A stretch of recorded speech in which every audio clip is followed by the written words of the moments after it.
Hey everyone, welcome to EnKore, and today we're going to talk about must-have brushes.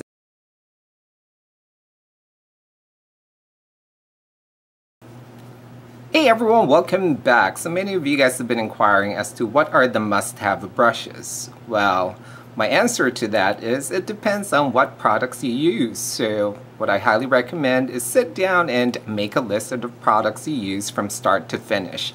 And that can include foundation if you wear foundation. If you don't, then skip that. Powder, just go down the list step by step on what you wear.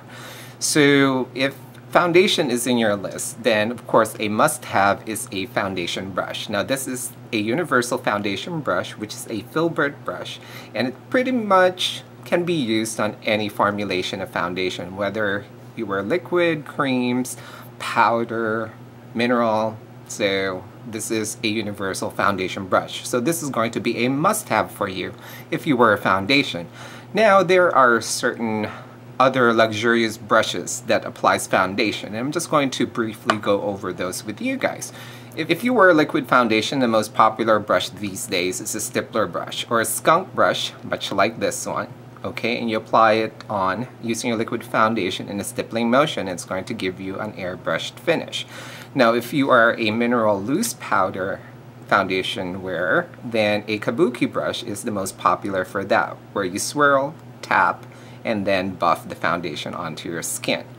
Now if you're a cream foundation user, the most popular these days is something like this, which is the MAC 109, and again it gives you a beautiful flawless foundation application if you wear cream foundation.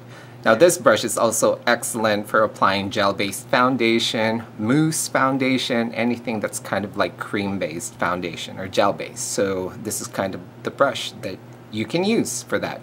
Now if you're a mineralized skin finisher user for foundation, then you can definitely use a paddle brush, much like this, okay, like a flat paddle, or a skin finisher brush, much like my duo fiber skin finisher brush, or pretty much any kind of like powder brush, much like this one, okay?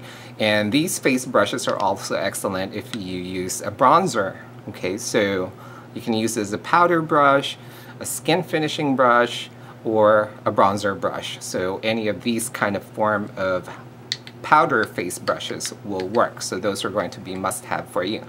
So now that I also covered powder brushes, which are these ones, must-have, probably basic starter would be this one. This is the MAC 150.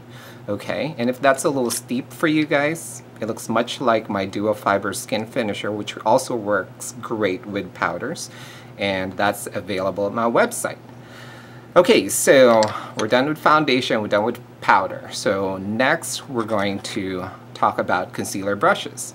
So if you wear concealer, if you use concealers, then a concealer brush is going to be a must-have for you. And this is a concealer brush, which is a filbert cut but longer and narrower, okay? And this is also great if you use eyeshadow primer. You can use this to apply your eyeshadow primer if you use that, okay? And of course, concealing under the eye, doing spot concealing here and there for breakouts and stuff. This is a concealer brush, so that's a must-have if you use a concealer or an eyeshadow primer.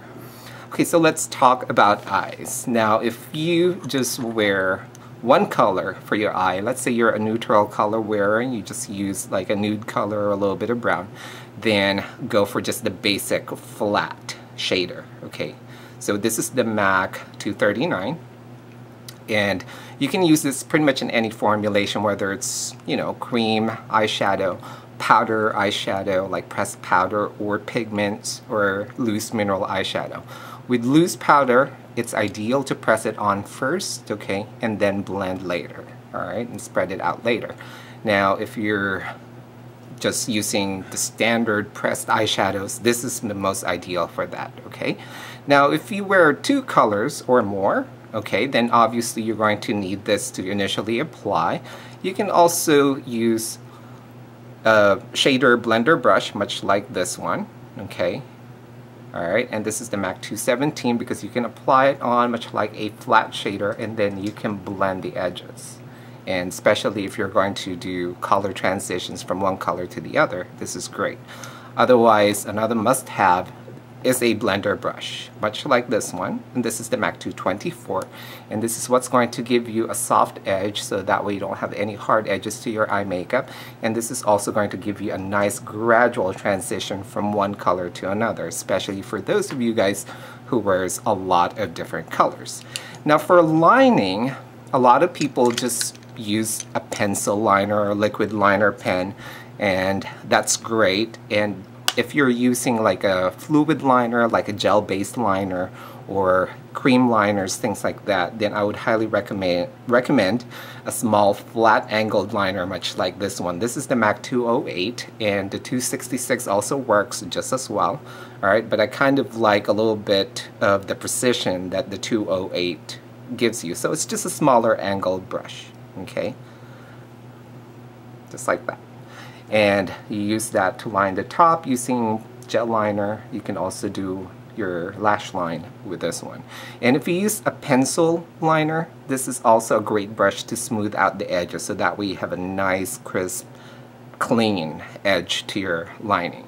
Now if you use eyeshadows, okay, to apply your liner, if you like that smoky look to the bottom liner, then I would recommend a pencil brush. Okay, so this is a pencil brush, the MAC 211, and another popular brush is the 219 pencil brush. Alright, so that's what you use to apply eyeshadow right in the lower lash line and also to smoke it out. So any of these two is a must-have if you use eyeshadow for lining, for that smoky look. Okay, so let's talk about blush. Now for blush, you can pretty much just go for the regular blush brush, okay, and just kind of eyeball the size of it basing on your cheeks. A lot of people have, you know, bigger, wider cheeks, and some people have narrower cheekbones. So this is the 129, yes, the 129, and this is the best blush brush for me, for my cheekbones, okay, which is kind of like in a wide side. So if you have a narrower cheekbone, then you might want to go for the 116, alright, because it's just narrower. So a blush brush is a must-have if you wear blushes. Okay, and like I said, if you do contouring, then a contouring brush, which is an angled brush, much like this one, is the best, because that's what's going to give you a precision application of contouring, you know, underneath the cheekbones, right into the temples, and this is also great for contouring the nose. And you just kind of squeeze it like that, alright, and then contour the side of the nose. Alright, and then finally, if you want a little bit of precision application to your lip products, then obviously a must-have is a lip brush for you.